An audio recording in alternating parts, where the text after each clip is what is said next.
Good morning, everybody. Welcome to Exxon Live. I am Dave. This is Phil. Phil has been working really hard to connect with people, and then last night he connected too much. Ate something he should have, so he's a little under the weather. So you guys put Phil in your prayers so his tummy feels better, because eating bad food is never fun. I'm good now. I got nothing left. It's all gone. So today, we've talked a lot about sales and everything else, but let's talk about leadership. And Lolly Daskell did a really nice article on 7 essential skills for leading successful teams. And what you're going to find is that this is a common theme, right?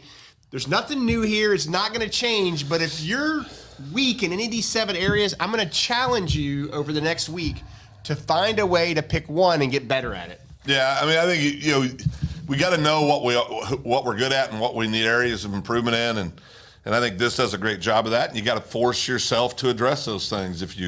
As I had a guy tell me one time, listen, you just really suck at this. And I said, well, thank you. And he goes, no, you don't always have to suck. You can unsuck it.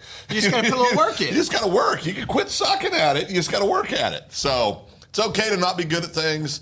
But if you want to change it, the good news is you can. Well, the first one, and this is the most important, we spend a lot of time on this, is communication.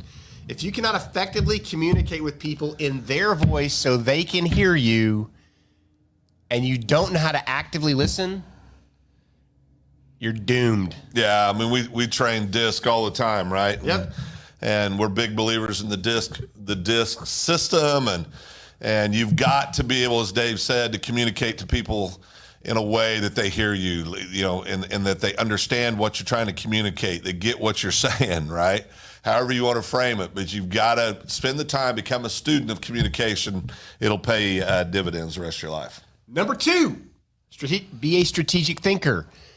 You got to stop working in your business and work on your business and work on your team, and look at what the next 3 years looks like. Look at what the next 5 years look like. Think about those things of where you want to be and what levers you're going to have to pull in the organization to get your team motivated to get there. Yeah, bottom line is, you got to believe in goal setting. You got to do the goal setting. More importantly, you got to use that goal setting as a working document. You've got to work off of that goal setting document.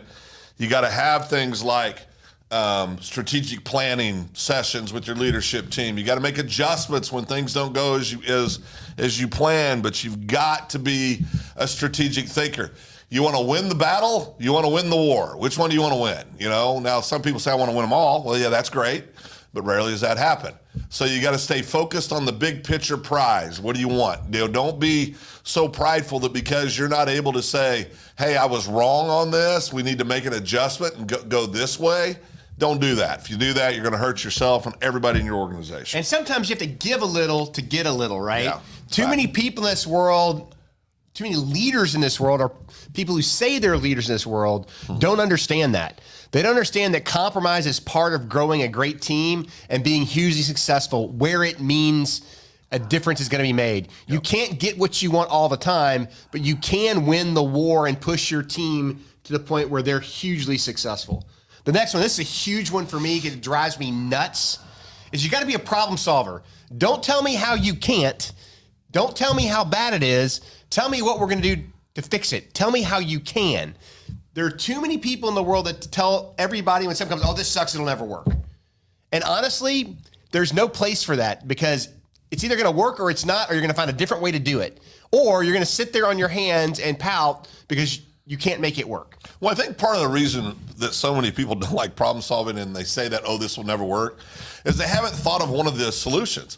One of the solutions is that the solution to the problem is it requires you to do something you don't want to do. Yep. Or it sucks for you personally. You don't want to do it. That could be the solution to the problem, what you need to go do, right? But people say, well, it'll never work. Well, it won't work because you're not willing to pay the price. I can tell you I've thrown naysayers out of meetings because they were a cancer to the solution. And let me tell you, when you get positive people looking for solutions and really creatively thinking about a problem, it's amazing what they come up with that you never thought of. So leverage your team, creative problem solving, and get them to a point where we can get problem solved. This is a hard one for a lot of leaders, and it's delegation.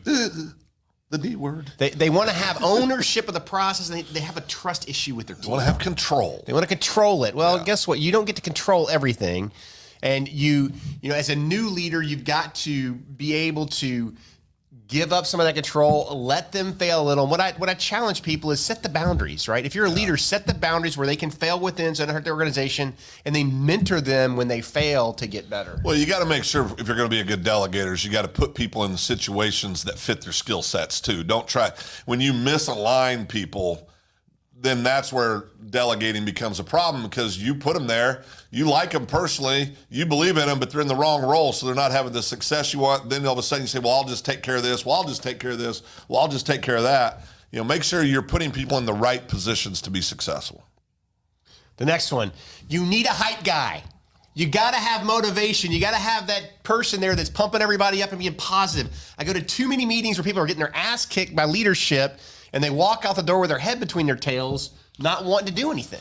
Now, I've always said there's two kinds of leaders. There's vocal leaders, and then there's do-it leaders. And sometimes you find the unicorn where they're vocal and do-it leaders, right? But what I mean by that is you have a sales team, you got that person that's real positive, over, maybe a little bit even over the top positive, and they do a good job in sales. That's the vocal, you know, because you got to still be able to do your job, or people are just going to look at you and go, man, shut up. You know, just stop. Right? Right or wrong, that's what's going to happen to you.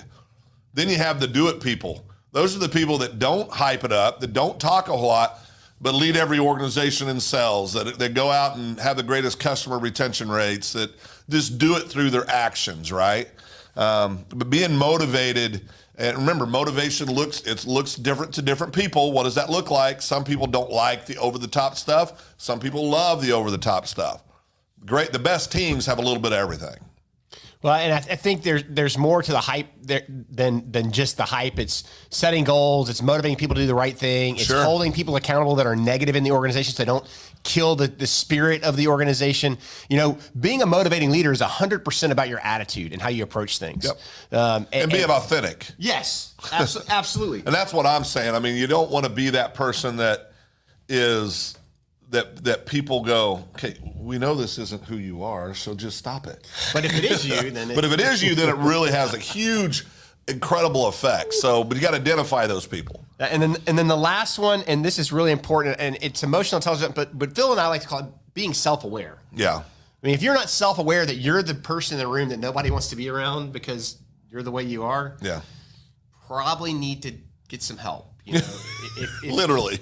and there's been times in meetings that I haven't been self-aware, and I've missed a cue from a client or a teammate that, you know, they're having a tough day, and I'm pressing forward through what we need to get done because I need to get it done. So this is a hard one. I'm not going to lie to you. Being self-aware is not easy. It's something you have to work on. It's something you're going to need help from your teammates on to help them identify when you're going too far. Pushing people. I'm sorry. Go ahead. Pushing people. So, you know, use your team to help you build your self-awareness. I was going to say situational awareness and self-awareness go hand in hand, right? I mean, if you got to be self-aware, but boy, you really got to be situationally aware. I mean, if you know, when you picked up, you did a great job last week with a client. It was really, we kind of flipped roles because usually I'm more, I don't usually catch that. Well, and I usually do, but I didn't see it at all. You saw it perfectly clear, and it was that one of our clients was really struggling, just having a rough day, and so we hit pause on the meeting. Yep. And then we get this great communication back from somebody in the meeting that was there and said, "Hey, appreciate you seeing that, yada yada yada." Then we get great, you know. So being situationally aware is incredibly important. You have to pay attention to what's going on around you. You know, the last one is you got to be flexible. Things change. You got to be able to adjust with times. You got to be willing to accept new challenges. You've got to be willing to understand what's going on in the market space as a leader. You got to be willing to understand what your people are dealing with. You know, you got to be able to turn on a dime and adjust your plan. Yep, bottom line. So with that, 7 tips to be a more effective leader. I bet there's one of those areas you can work on. If you need help, let us know. With that, Dave and Phil, we are out of here.